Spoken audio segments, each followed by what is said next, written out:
Hey everyone, just wanted to let you know that this video will contain real pictures of the MRSA infection. So for those with queasy stomachs, just want to let you know that ahead of time. And some may find that it's inappropriate for children to be watching. So up to you, but I made this video to help, so enjoy. Hello YouTubers, why am I making this video on MRSA? Well, in January 2024, I found myself laying in a hospital bed, pumped up on morphine and looking for videos on MRSA to try to figure out what it was, how to deal with it, and there wasn't much there. There was a little bit here and there, but I felt like I didn't know what was going on. So to help anyone going through this painful and frustrating disease, I'm posting this video to tell my story, and maybe something in here can help. In this video, I share my experiences about MRSA, how it was diagnosed, my secondary infection that I had, and how to properly treat MRSA, as well as what I've done to prevent its return. And I hope that this video can be helpful to you by sharing my story, but if you or a friend have or suspect that you have MRSA, please seek a doctor. Not any advice from this video. It's not medical advice, but seek a professional for medical advice. I hope my story can help, but with that said, seek a doctor if you need it. What is MRSA? Methicillin-resistant Staphylococcus aureus. It's a type of bacteria that is resistant to many common antibiotics, making infections difficult to treat. It can cause a range of health issues from mild skin infections to life-threatening conditions. And here's what MRSA can do for you. Skin and soft tissue infections. It causes boils, abscesses, cellulitis, infected wounds. It often starts small as red, swollen, painful lumps. They may be filled with pus. It can lead quickly to severe infections. If MRSA enters the bloodstream or deeper tissues, it can lead to sepsis, which is a dangerous, wide infection that can lead to organ failure, pneumonia, a severe lung infection that can cause breathing problems, endocarditis, infection of the heart valves, which can be deadly, as well as osteomyelitis, if I say that right, which is a bone infection that is hard to treat. And so MRSA is dangerous. Spread and resistance of MRSA. It spreads through skin contact, shared items, contaminated surfaces. Often likes to hang around hospitals if you end up there. Because it resists many antibiotics, treatment can be challenging and may require stronger medications. So, with that said, my story begins in October of 2023. I was caregiving for my father, who suffered from Alzheimer's dementia, and he was sent to the hospital. And during that time, he was there for a week. I stayed with him every day to aid in his health care. Now, I rub my neck due to stress, right? I just do that. And I noticed that I had a pimple that just kept getting bigger and bigger on the back of my neck. And that there is a sensitive location. It's near your spinal cord, some major arteries. And so a nurse caring for my dad saw this ugly thing and told me immediately to go to the ER. So at this point, I didn't have signs of fever, just this painful boil. The doctor said that it needed to be drained and opened up to clean it. And as he started with his scalpel, I was feeling the full pain of the cutting and asked him if there was a more serious painkiller available, to which he replied, no, because topical anesthesia does not work well on boils. And that was the best that he could administer at the time. Fun fact here from the internet: topical anesthesia may not provide complete numbing for boils, especially if they are deep or large. Boils are often associated with inflammation and infection, which can make the skin less responsive to topical numbing agents. So, I told the doctor, you're going to have to listen to me screaming into the hospital bed pillow, for which I did for 5 minutes of the procedure, which felt like 10 because of the pain and spike in my blood pressure. And apparently the screaming was enough to get the pretty much unsettle the entire ER, because I could hear doctors coming in from the other side of the ER going, what is going on in here? What's happening with all this screaming? And yeah, it was painful. It was pretty brutal. I'm a pretty tough guy, I think, but man, that hurt. So I screamed into the pillow for 5 minutes. Anyway, he opened it up, cleaned it. He inserted a long ribbon of mesh to absorb any additional infection. We'll talk about that mesh and what it's used for. I was given 2 antibiotics, Keflex, which is cephalosporin antibiotic, which is ineffective against MRSA, and Bactrim, which is effective against MRSA. And that's used to treat a wide variety of bacterial infections such as middle ear, urine, respiratory, and intestinal infections. So as I went home, maybe I was given, I think, 5 oxycodone pills. And after 2 days, I went back to the ER to have the mesh removed, at which I was notified that the culture results showed that it was MRSA. I was told to stop taking the Keflex because it was ineffective. And I continued on the Bactrim. And finally, the boil after draining was no longer an issue after about 2 weeks. So at this point in my health, I did see a doctor for a physical. I let him know that I had had MRSA, but the doctor and no one else notified me about the treatment of decolonizing the MRSA bacteria on my skin that had caused the infection in the first place. This is a critical point. So we're going to go back to this, and later we'll review what decolonization entails. But for now, fun fact. MRSA is often mistaken for a spider bite.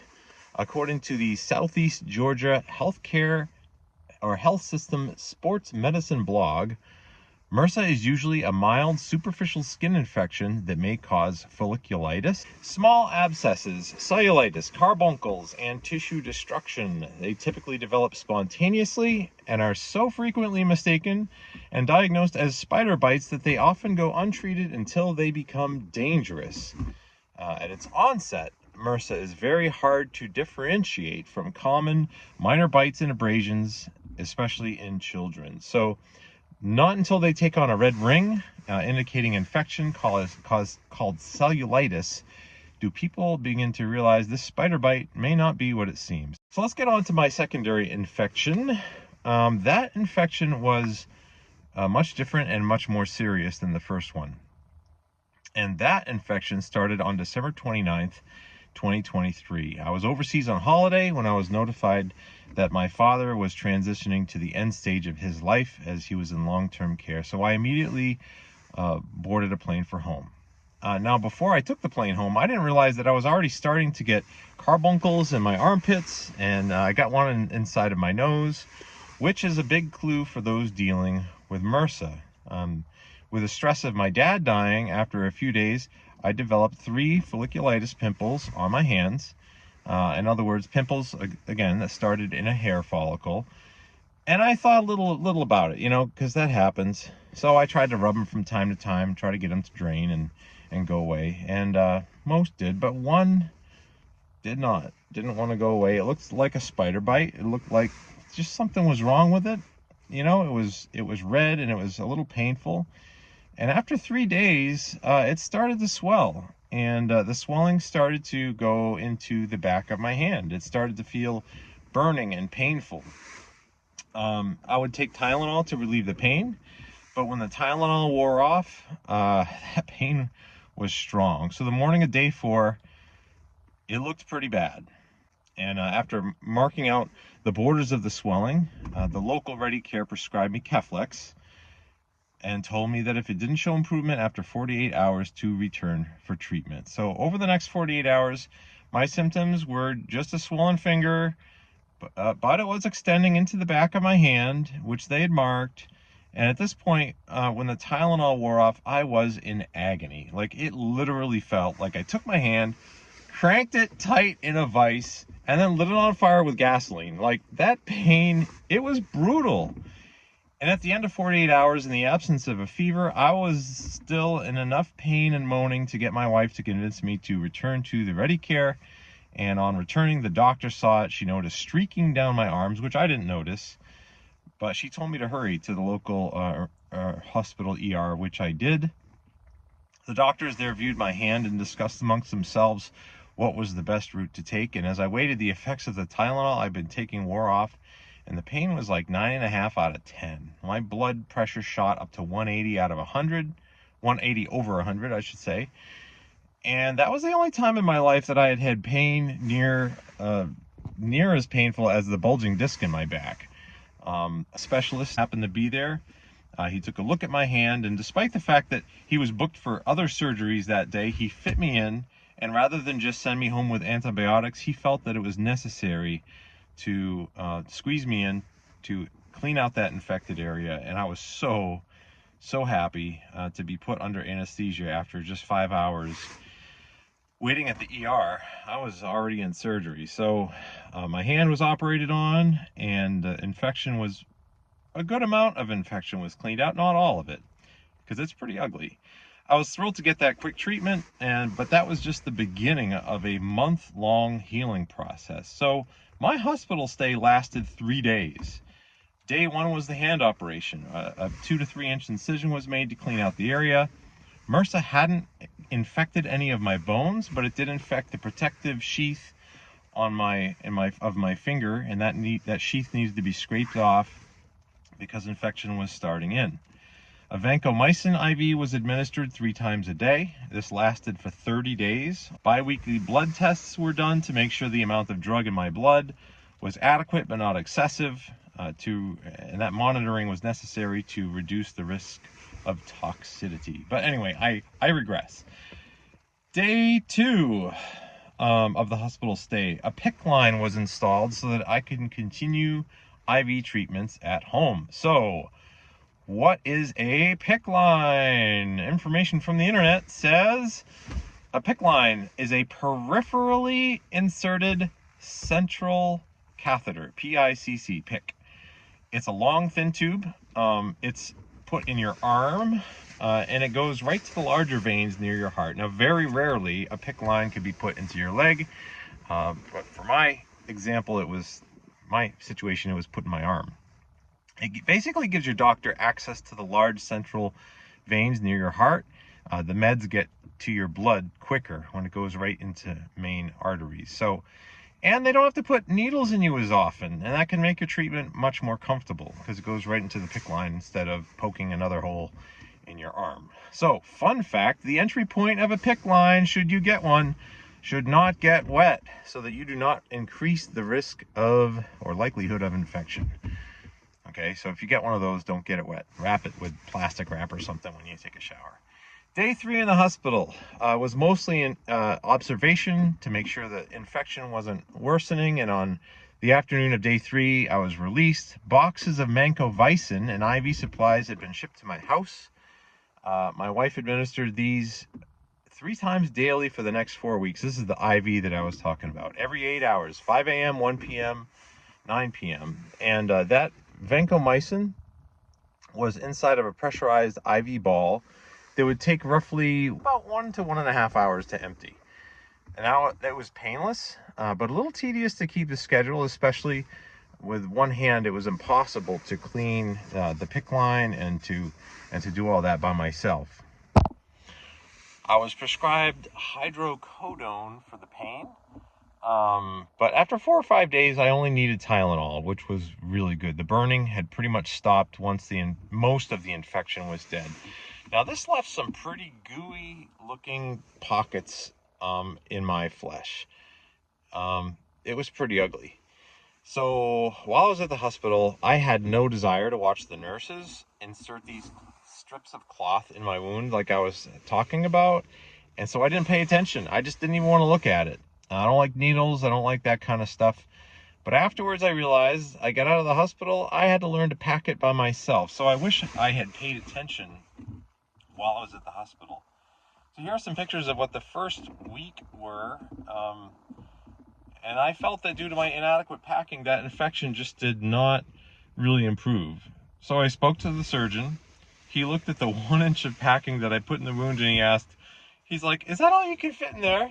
He's like, "Watch this." So he grabbed a pair of scissors and just started packing and packing and packing that into the wound. So this is what it should look like when removing the packing. And here's a video. Yeah, and you can see in the video that it's pretty, that's a lot of packing in there. Yeah, it's pretty icky. So, the packing absorbs the pus and fluid from the infection. It leaves the wound clean, and that's what you want. You want to get that infection out of there. So, when cleaning the wound, I was afraid to clean out that whitish yellow pus because I thought, oh, my body must be creating this for a reason, that this is a helpful thing for it to be in there. No. The surgeon recommended I remove as much of that as possible, not being afraid to give it a good squeeze to get it out of there. So I improved my efforts to clean it out. I gently pressed on the wound and was able to expel quite a bit of that pus, which icky. But the antibiotics were helping. The wound was clean within a week's time after getting that advice to pack it well, leaving it with a much cleaner hole, as you can see in the photos. At this point, my pain level was down to 2 or 3 out of 10, and Tylenol really wasn't necessary at that point, which was great. So, packing tips at home. An important part of healing MRSA correctly is correctly cleaning and repacking the wound with packing strips. Now, for me, this involved removing the old bandage, and wound packing, right, with sanitary tweezers and such. A 10-minute soak in very warm water with squirts of iodine antibacterial solution in it, right, to make sure you don't get sick again or infected. It involved proper repacking of the wound with iodoform packing strips. Now, this really was key. You can have plain strips, just plain cloth strips that you can buy for wound packing. I got the iodoform or iodine, and I think it was iodoform, iodine, and silver packing. So again, that was one of the most important steps in my recovery, is to properly pack and have that wound cleaned. And because of that wound was on my hand, I was encouraged to twice a day bend my fingers to regain my range of movement, which was hard due to stiffness and light pain, but within a week I had my flexibility back in my hands. So after finishing my IV antibiotics and having the holes in my hand healed over by a thin layer of skin, as things finally started to get better, I began the final step of the treatment called decolonization. Now, so important. Well, what does this involve, and why is it important? Well, do you remember I stated earlier that I had been previously infected with MRSA? So it's critical that once you've been infected with MRSA, you rid yourself of the colonies of bacteria. You decolonize, right? So these infections don't come back. Now, as I was in the hospital, I was looking at a video of a lady on YouTube.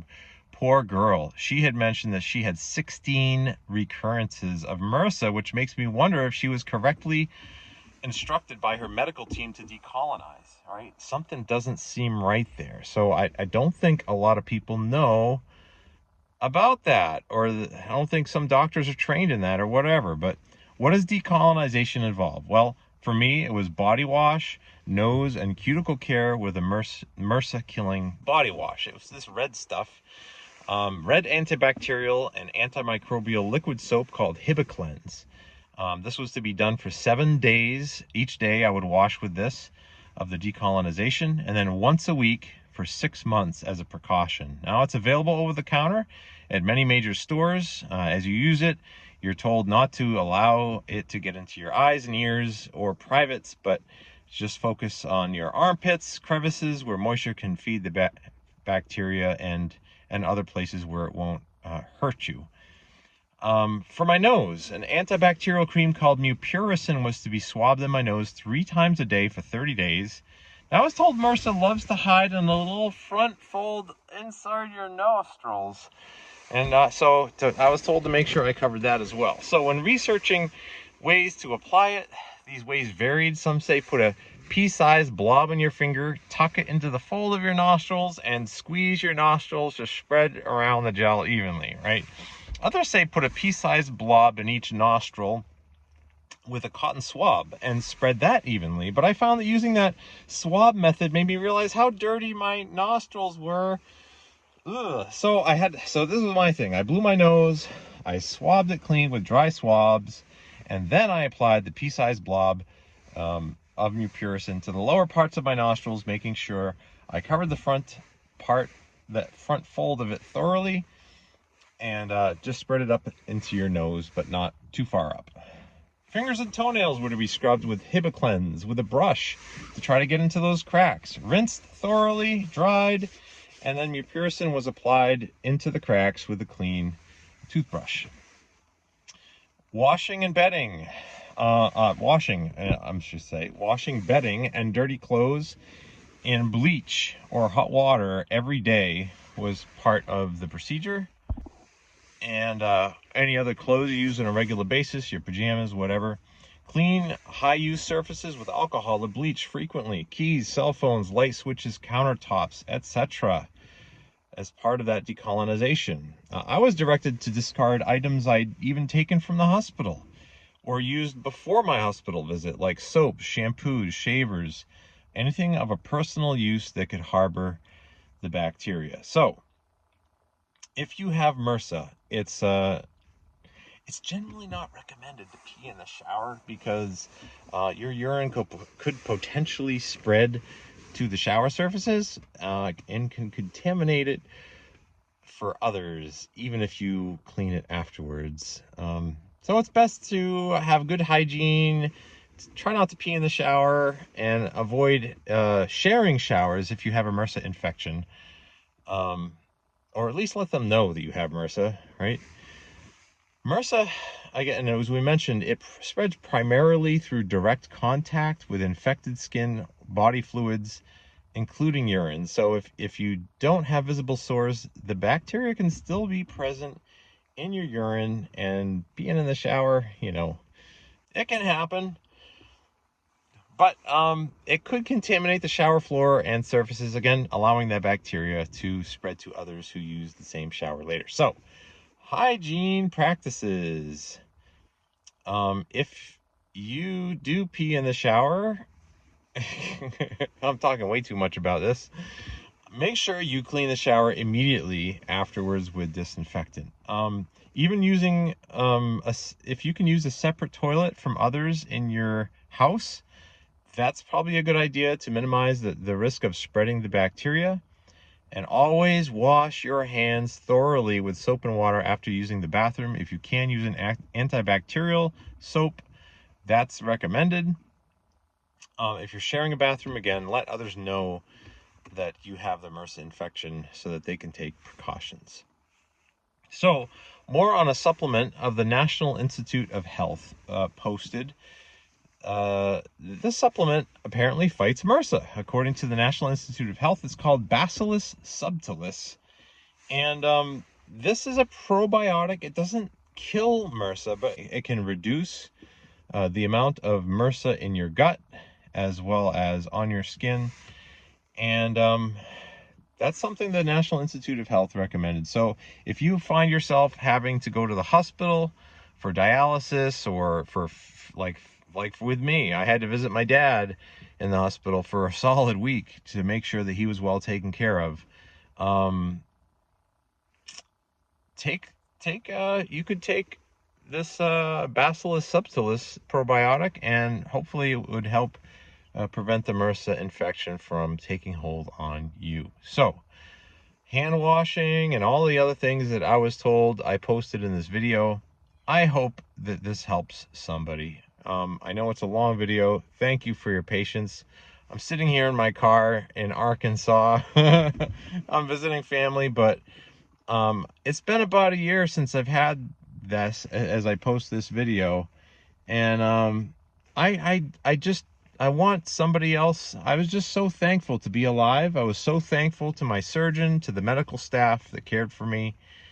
And, life is a good thing. So I wanted to share my experiences with you. Again, if you think you have MRSA, maybe these are some guiding steps, but please see a doctor to get professional medical advice and follow through. and ask about decolonization, and maybe they can fill you in on that. That is not something you want to ever forget if you get MRSA. You want to get it off your body, off your clothes, and out of your household if possible. So thanks, YouTubers, for listening. Have a great day, I hope, and stay healthy. Okay, bye.